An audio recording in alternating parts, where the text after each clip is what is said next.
নমস্কার বন্ধুরা, এবার মিলবে বকেয়া ডিএ মামলার শুনানি পিছতেই বিরাট কাণ্ড ঘটাতে চলেছেন রাজ্য সরকারি কর্মীরা। এই মুহূর্তে সবচেয়ে বিরাট বড় খবর, সমস্ত বকেয়া সহ কেন্দ্র হারে বকেয়া মহার্ঘ ভাতা দাবিতে এবার ডিএ আন্দোলনকারীরা রাস্তায় নেমে আন্দোলন করছেন এবং তারা কিন্তু বকেয়া ডিএর দাবিতে অনড়। 5ই ফেব্রুয়ারির পর 18ই মার্চ এবার ফের কিন্তু পিছিয়েছে ডিএ মামলার শুনানি। সোমবারও সময়ের অভাবে সুপ্রিম কোর্টে এই মামলার শুনানি ছিল এবং 60 নম্বরে নথিভুক্ত ছিল এই মামলা। তবে সময়ের অভাবে বিচারপতি হৃষিকেশ রায় ও বিচারপতি প্রশান্ত কুমার মিশ্রের ডিভিশন বেঞ্চে ডিএ মামলার শুনানি হতে পারেনি। এই আবহে এই মামলার সঙ্গে যুক্ত হওয়া বিষয়ে ভাবনা শুরু করলো সংগ্রামী যৌথ মঞ্চ। বর্তমানে শীর্ষ আদালতে পঞ্চম বেতন কমিশনের অধীনে বকেয়া মহার্ঘ ভাতা নিয়ে যে মামলা চলছে তার সঙ্গে কিন্তু রাজ্য সরকারি কর্মীদের সংশ্লিষ্ট সংগঠন যুক্তি নেই।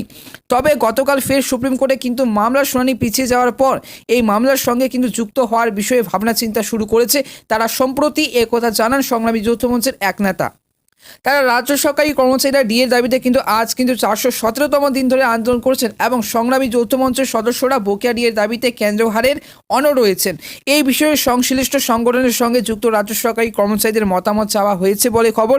যদি তাদের তরফ থেকে ইতিবাচক উত্তর পাওয়া যায় তাহলে শীর্ষ আদালতে চলতে থাকা ডিএ মামলার সঙ্গে কিন্তু যুক্ত হওয়ার বিষয়ে বিশেষজ্ঞদের সঙ্গে কথা বলা হবে বলে কিন্তু জানিয়েছেন সংগ্রামী যৌথ মঞ্চের এক নেতা। প্রসঙ্গত সোমবারের আগে গত 5ই ফেব্রুয়ারি যে সুপ্রিম কোর্টে ডিএ মামলার শুনানি ছিল, তবে সেদিন সময়ের অভাবে শুনানি হয়নি।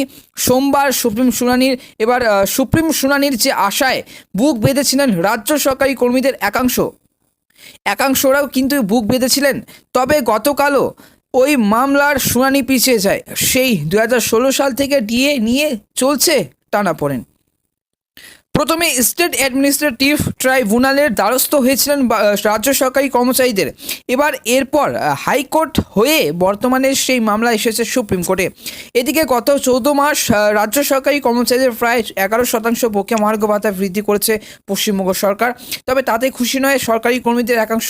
তাদের দাবি কেন্দ্র হারে ডিএ দিতে হবে। বর্তমানে যে সপ্তম বেতন কমিশনের অধীনে 50% হারে বকেয়া মহার্ঘ ভাতা পাচ্ছে কেন্দ্র সরকারি কর্মচারীরা। অপরদিকে কিন্তু আগামী মে মাসে 4% ডিএ বৃদ্ধির পর রাজ্য সরকারি কর্মীদের ডিএ দাঁড়াবে কিন্তু 14%। কেন্দ্রের মতো কিন্তু রাজ্য সপ্তম বেতন কমিশনের অধীনে বকেয়া মহার্ঘ ভাতা দেওয়া হোক, এটাই কিন্তু দাবি রাজ্য সরকারি কর্মচারীদের একাংশের।